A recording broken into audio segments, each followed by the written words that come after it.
It's on right now. Okay, good. So if you're listening to this, you're hearing my voice, and we're going to start in about 3 minutes. And so this is when I usually give instructions to everyone around, but I just thought I'd tell them a joke because they're bringing back some mask mandates in Commie, California. And so this was a joke in 2020. Okay, so this guy's flying, and he's coughing up a storm. And the stewardess comes up to him, or flight attendant comes up to him and says, sir, is that COVID? And he says, no, thank God, it's tuberculosis. Just like a little bit of humor there. Of course, now in hindsight, retrospect, we know that some health officials are saying you got to live with it, that it's just like the flu and no worse than the flu, and they didn't have any data at the time. That's why they forced Americans to crash every economy, but none of that is really available that we can't talk about. We can't. So all that stuff I just mentioned, you can't talk about. Oh.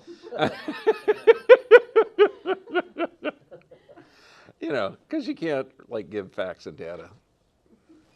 But we do have a good show. And next week we've got the apprenticeship program that we're going to talk about breathing and diaphragmatic function. And we're also going to talk about Hashimoto's next week. Well, that's the gluten contributed to that, right? Nope. Nope, because people have been eating gluten for thousands and thousands of years.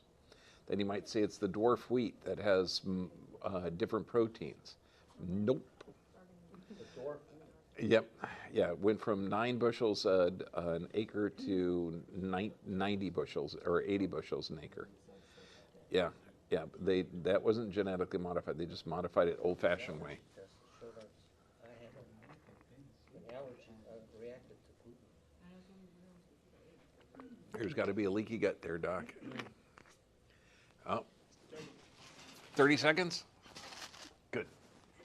Put me in, coach. I'm ready.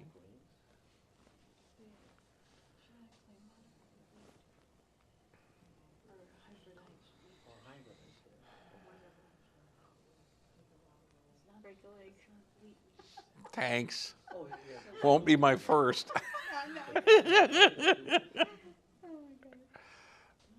Three, two, one.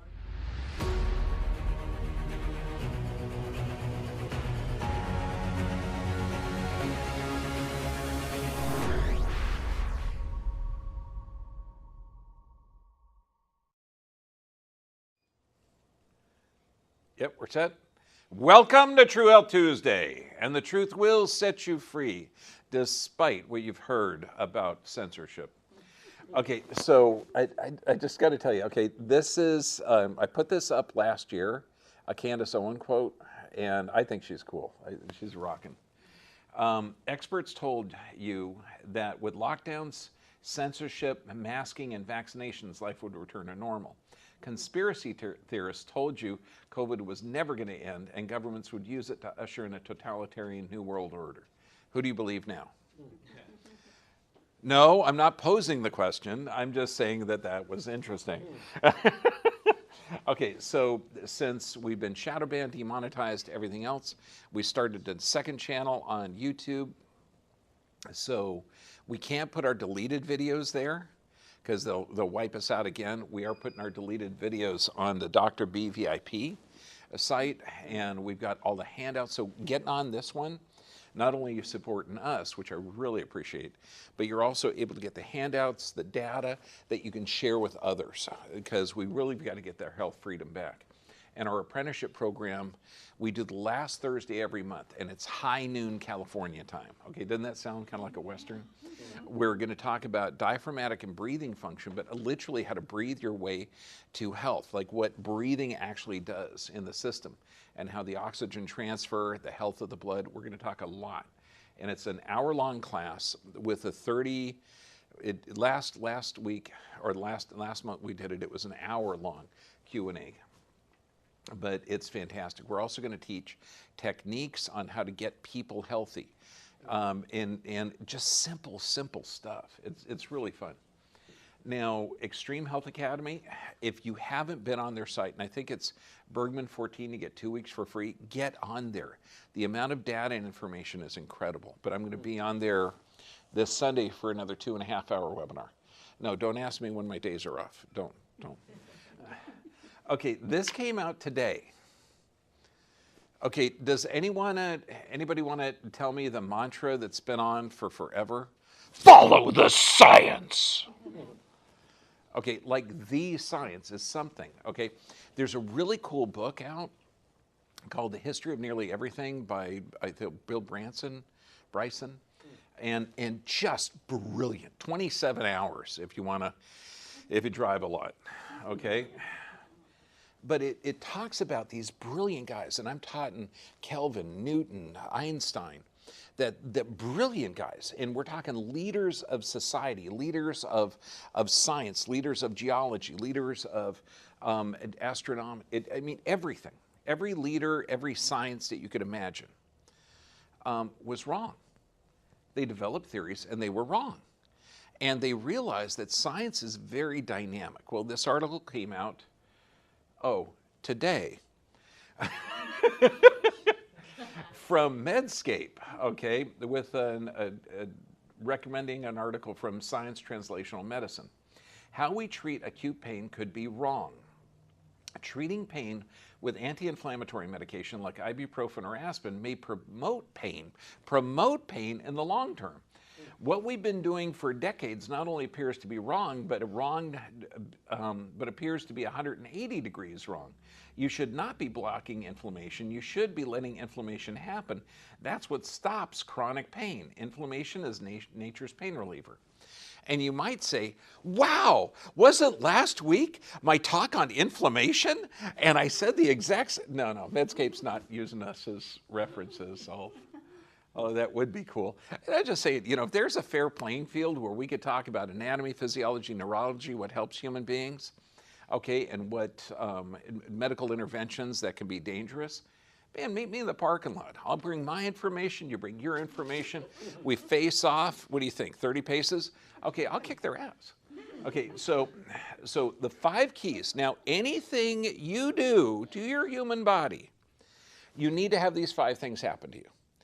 Any process that you go throughout your entire day, and this is exercise, nutrients, sleep, workout, supplements, drugs, shots, surgeries, anything you decide to do, if it helps one of these 5 things or all 5, it's probably going to be beneficial. Okay? Assimilation of nutrients. Yep. Your body is building 1 billion cells a day. You got to get nutrients out of what you're eating. And I'm not talking going into the gas station that has that, egg that was cooked somewhere else with some bread cooked somewhere else in a plastic package on the steam table. Okay, try to assimilate that. Okay, so assimilation of nutrients, excretion of waste. If you look that some governmental authorities are saying in order to succumb to one of the most famous things that we can't talk about now that shut down the entire economy, that you had to have 3.8 comorbid conditions. What is a comorbid condition? Okay, this is dead tissue. This is what happens. So you are not reproducing. You are not healthy if you have 3.8 comorbid conditions. So you have an accumulation of waste if you have comorbid conditions. So assimilate nutrients, excrete waste. Growth. Your body needs to grow. Muscles need to grow. Kids need to grow. Okay, but then that growth needs to stop. So you have to take care of people while they're in the growth phase. It's amazing. And then year after year, I'm going to bring up examples of people that have reproduced themselves for 3/4 of a century or more, and they're still super healthy. Reproduction. There is a new video on Children's Health Defense, how there has been an actual movement to slow reproduction on our planet. I recommend that to watch it, although I think if I recommend it, it'll be, wiped out again. but you have to reproduce yourself. And adaptation, you've got to continually adapt. You got to adapt to summer and winter.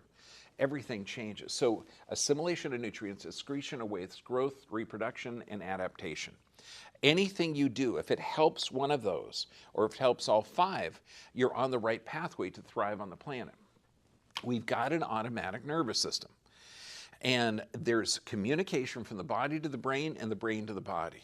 The old chiropractors would have a safety pin, okay, and say, this is good communication. You've got this universal intelligence that communicates to the brain. You've got your innate intelligence that the body communicates to the brain and back. So your brain has to know whether it should sweat, whether it should elevate cholesterol, whether it should put blood supply down to the gut, or if that blood is needed to get to the arms and legs to run away from danger.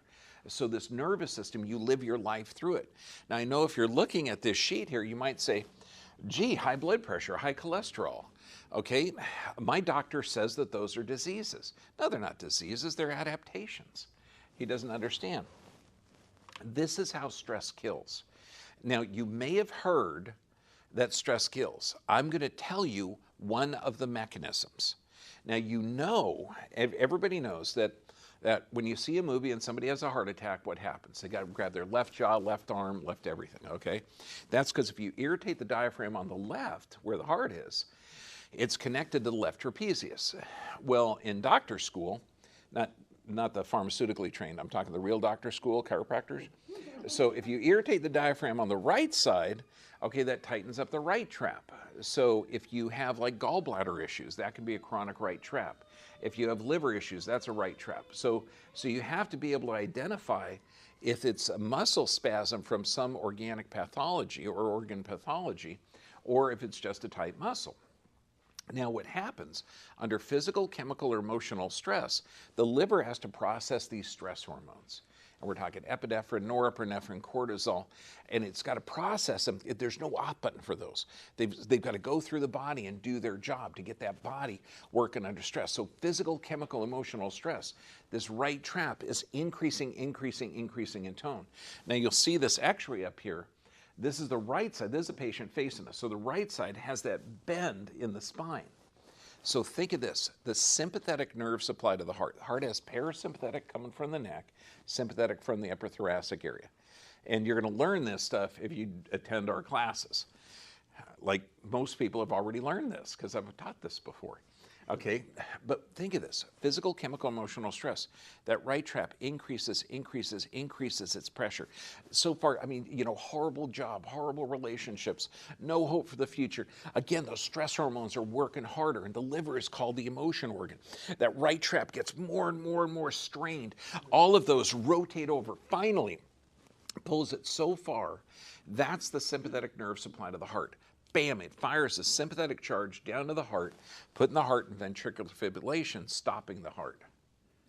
Do heart attacks happen slow? Like if the doctors say, oh, it's a clogged artery. Or do they happen fast, like you were shot in the heart? Okay, this is one mechanism. That's why when we see a rotation like that, we know this person's been under extreme stress. Worse yet, if the patient, like I had a patient today who had a gallbladder removed.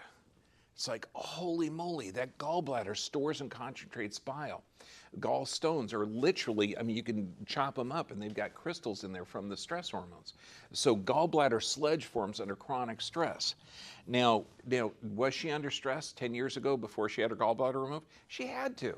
Gallbladders don't malfunction. So this gal has been in pain and stress for, before 10 years. That's what we find, and that's what you got to fix. I mean, it's just crazy. What some doctors know is that there's an innate inborn intelligence in the body. This means your body is self-healing and self-regulating. Well, that's not true. I can give you a cholesterol drug that would lower your cholesterol. Well, gee, doc, why was the cholesterol high in the first place? Well, we just don't know. We in science. Okay, you see how ridiculous that is? I'm telling you, you got to listen to the history of nearly everything. The seashells on the top of a mountain, did that come from Noah? Or did it come from geological upheavals? Or, you know, all the different stuff that they would talk about. And they came up with theories and lost it.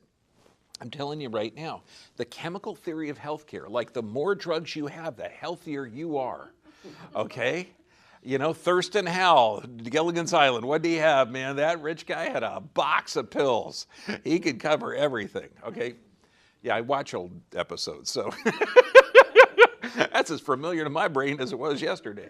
Okay, so the body is self-healing and self-regulating.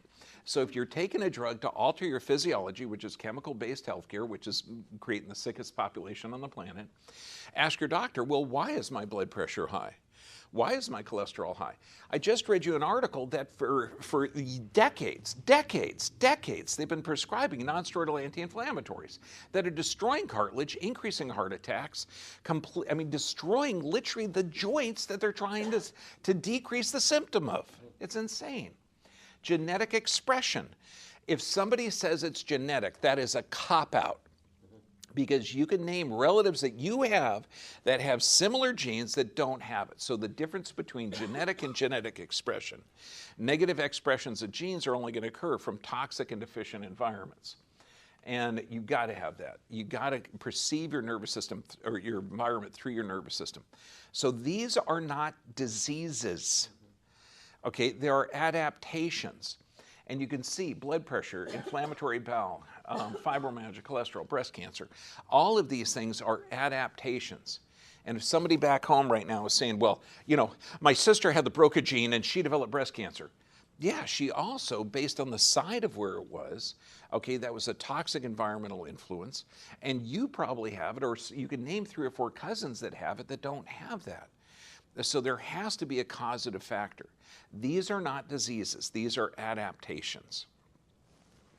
This is a completely dysfunctional model built by the pharmaceutical industry, okay, because they're not going to look at the whole structure. They're dividing it up. It's called a reductionist principle, where you break it down into the smallest units. So the gastroenterologist, even though serotonin's produced in the gut, even though this is 80% of the immune system, 80 to 90%, they're not going to talk to the psychologist and say, look, you know, this person's got a leaky gut. They may have low serotonin production. This may be the problem with the brain. The psychologist isn't going to talk to the structural expert and say, look, that cerebellum controls the frontal lobe. The frontal lobe is where anxiety, stress, and depression is. This patient's suffering from it, and we're seeing an abnormal position or an abnormal stimulation up to the brain. This is actually a patient. Now think of today. 8 daily medications. That's what you got to take. Now, if anyone, because can someone say, follow the science? Is this scientific? No. You tell me if the lavoxothiamine with the hydrocodone and the amitzis, from chronic constipation because you're taking the hydrocodone. Never mind. Okay, one's to solve problems with the other. And then 11 has needed. I'm telling you, if you're taking the 8 drugs in the first part, how do you know which one of the 11 you really, really need? Okay, and does anyone think this person here is suffering from a lack of medications?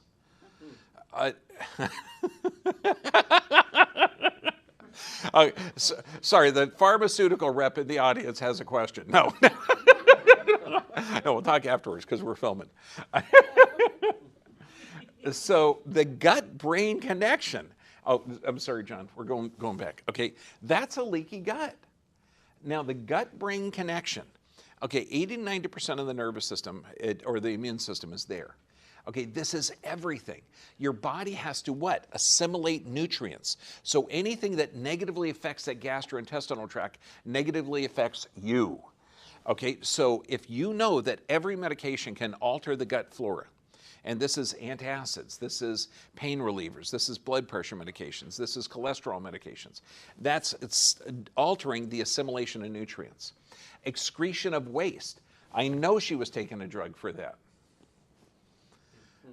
You see how crazy it is? Okay. This is a patient, growth. She came to me a few years ago. I mean, her kid now, that little darling baby, I think he's like 8 or 9 years old now. And she had a tumor the size of a grapefruit, and she was pregnant. And the doctor said, look, if we remove the tumor, we should abort the kid because it could be born deformed. It's a tumor on the uterus. We're going to knock you out. It's going to be a traumatic operation. And she wanted to keep the kid and get rid of the tumor. And so what does a real doctor say to a person like this? Well, your body formed the tumor. Anyone think that demons or angels or, you know, somebody formed the tumor inside of her? No, the body formed the tumor based on environmental toxins. And she had headaches and stuff before. Now, I couldn't take these x-rays. I didn't know she had a subluxation at the thoracolumbar junction or a reverse curve of the neck. And I hate not working with x-rays. But I hate worse injuring kids. So, you know, we're adjusting according to palpation, according to muscle spasms, according to everything. And within the first 3 days of adjusting, because I said, look, your body formed it. What we can do is get your body as healthy as possible. And if we can get it as healthy as possible, you got a chance that the kid will be born healthy. But does that make sense to everybody? Duh. Okay. I mean, at the time, I actually had a diagnostic ultrasound machine. So, you know, and I didn't know how to run it. One of our patients did. So he checked it, sure enough, size of a grapefruit and a little tiny kid. Okay, I think the kid was like three months old, something like that. And it was first trimester. And then we adjusted her, the symptoms went away, she felt better, was sleeping better. And then at 4 months, we took it again, at 5, and it was shrinking down. At 7 months, it was shrinking again still. And, you know, I didn't want to keep bombarding the kid with high ultrasound waves. And the kid was born, no tumor. So growth is important. If you look at how the body regenerates the system, that kid wanted to be born. The kid is designed. I mean, it's like taking a seed. And I love gardening. You put a seed in the ground and it explodes in this beautiful biology where it's taking nutrients out. And if you get carrots, man, plant carrots next to tomatoes. They give off nitrogen. Tomatoes suck it up and doubles your growing area.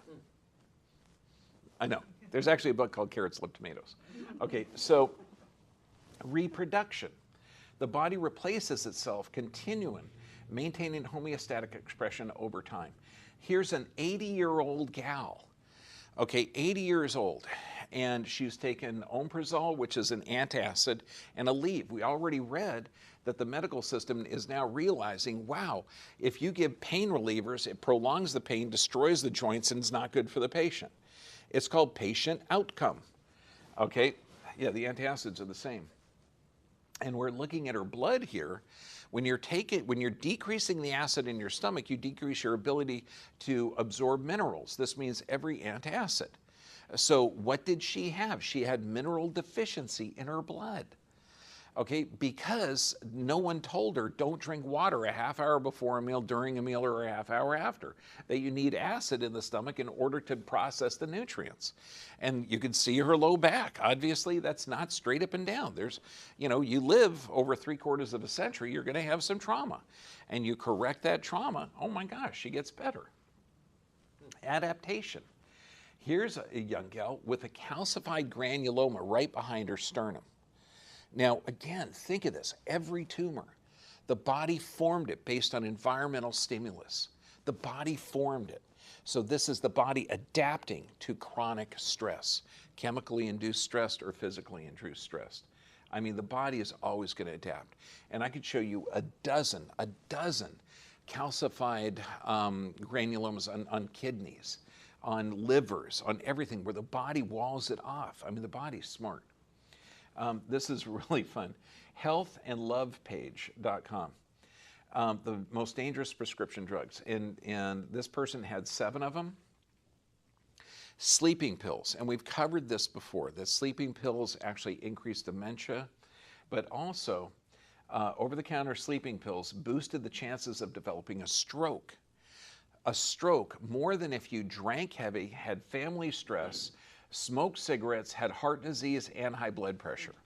Sleeping pills were worse than heart disease, high blood pressure, drinking alcohol, and smoking cigarettes in your risk for stroke. Okay, yeah. Cholesterol drugs have increased heart failure by about 100% from 89 to 99 because it depletes your body of coenzyme Q and you actually need cholesterol. Here's the 69-year-old. Remember, we're leaving the era because people are wakening up, okay? And I'm not talking woke up, I'm talking wakening up. You know, you asked me my pronoun, we're meeting outside. Okay. We're looking at chemically induced healthcare doesn't freaking work. Okay, you see a guy, 70 years old, you know, made it over half a century with trauma. Does anybody think he's suffering from a lack of blood pressure and cholesterol, monks? No. No, fix the structure. 3 things you got to fix: physical, chemical, emotional stress.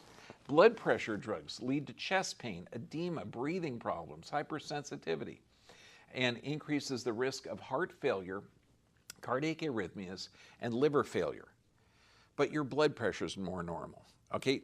Anything that doesn't help with those 5 things, we're talking assimilation of nutrients, elimination of waste products, growth, reproduction, adaptation. Anything that doesn't help that. Does anybody think blood pressure drugs help with any of those 5? No. Alzheimer's drugs. Like somebody is suffering from lack of drugs and their brain isn't working. What about neurotoxins? What about the gut-brain connection? What about stimulus to the brain? All of those things should be looked at. No, you give them a drug. The drugs increase the risk of heart disease, diabetes, and stroke in these patients, and dizziness, insomnia, diarrhea, nausea, malaise, and lightheadedness. Insane. Again, here's another patient. High blood pressure, knee issues, sleep problems. The body is intelligent. When you have symptoms, they're there for a reason.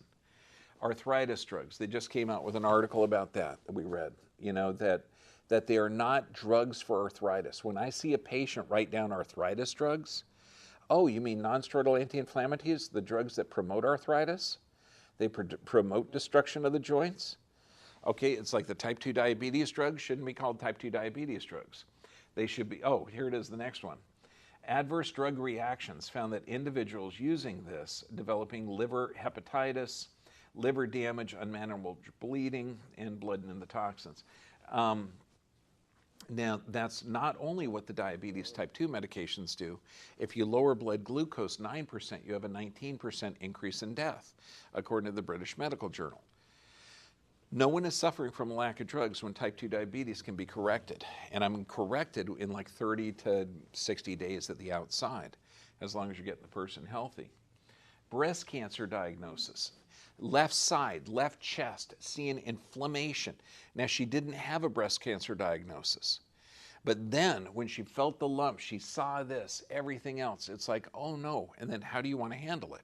If it's on the left side, that's usually lymph drainage from the gut that drains into the upper left quadrant. If it's on the right side, it's usually dental or pulmonary. This is the body responding to toxins. And she was telling me that her oncologist said, no, we have to give you chemotherapy right away. Really, what data is on that? You know, it's crazy instead of strengthening the body. Tamoxifen, okay, tamoxifen, a drug. In fact, these drugs are so strong, they kill aggressive cancers that are trying to spread in the patient's body. But the thing is, they're destroying completely healthy cells too. So the main point is to kill cancer cells and hold the patient will still have enough healthy cells to continue living. The most serious side effects are chronic fever, blood in the stool and urine, intense pain, nausea, diarrhea, vomiting, and breathing difficulties. Chemotherapy is actually killing many patients dealing with cancer. And that's what we hear all the time from relatives. Did your uncle or dad or something die from cancer? No, he died from the cancer therapy. We saw him break down right in front of our eyes. Parkinson's. When you look at this, Parkinson's, 9 out of 10 people had an incident of trauma before the onset. So we've got to look at it. We've got to look at the physical, chemical, and emotional stressors. The 5 things that your body's got to do. Okay, lupus. We're looking at physical trauma creating a leaky gut. And that leaky gut was also brought on by normal food, food that you get at a regular restaurant, bread that was soaked in glyphosates. It just destroys the gut. It's insane. And then the autoimmune conditions, what do they give you for that? They give you a muscle relaxant, which is actually a neurotoxin that attacks the brain. This entire system has to be changed. Rheumatoid arthritis, it's supposed to be symmetrical. This patient didn't have it symmetrical. In fact, I rarely ever see symmetrical where it's the same joint on each hand both times, unless they've been shot with cortisone. And this is a common thing because you shoot it with a drug called cortisone, which destroys the joint cartilage, but it gives temporary pain relief. Okay, I'll see symmetrical if they've had 2 shots of cortisone. If not, you typically don't see it. So here we're going to change this world. Now we have a medical system. You can call it the allopathic model or allopathetic, okay, if you've got a sense of humor. Okay, one size fits all. Everybody on this half of the room, if you all had high blood pressure, I give you a beta blocker or a diuretic. Does that make sense? Okay, name a condition. I'm going to give one chemical to everybody over here. Okay, how about something for nerve pain? How about gabapentin? How about, which doesn't really work in the first place anyway, how about Advil, Motrin, or Aleve? Is everybody going to have the same response? No. If I gave everybody a vitamin C, would you have the same response? No. So this is based on a false premise that one size fits all. Now, if I gave everybody 10 drugs, would you all have the same response? Or what about 72 doses of 17 different vaccines? Would you all have the same response? I know, well, we'd wait. We'd space it out over the first 18 years. Okay, so now if you have a challenge with that, and you think you're all individuals, and you have individual experiences, individual traumas, individual adaptations, you might want to think about choosing your own health care.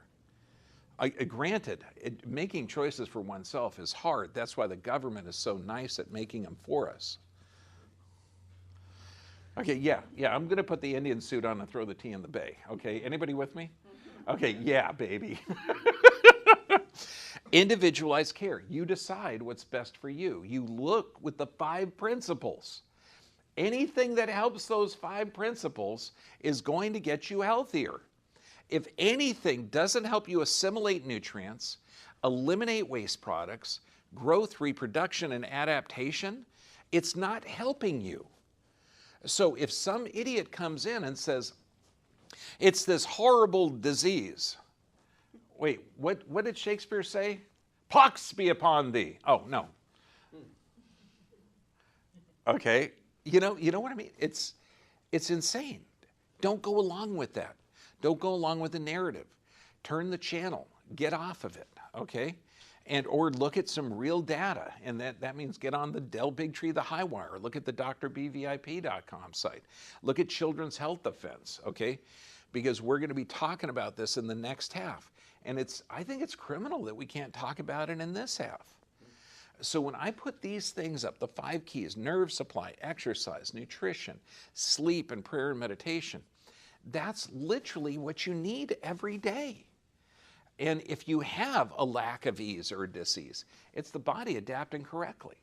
It's like when I got a patient in today, young kid, I mean, coming from far, far, far away. And we're looking at bunion formation, we're looking at high stress, poor sleep patterns, everything. Do you think she's suffering from a lack of medications? So you sit down when you're the doctor and you say, dear, your body is responding correctly based on the stimulus. We've got to address the underlying cause, the physical, chemical, emotional stressor, and you're going to be fine.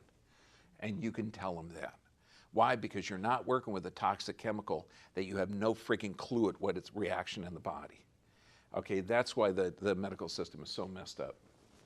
But we're going to get into things now that, sad to say, the environment that we're in, the government won't allow me to show it to you. Okay, so thank you, YouTube and Facebook, and I'll be back next week unless we're in YouTube jail again. Is it going out this time? Okay, it should be, you should have got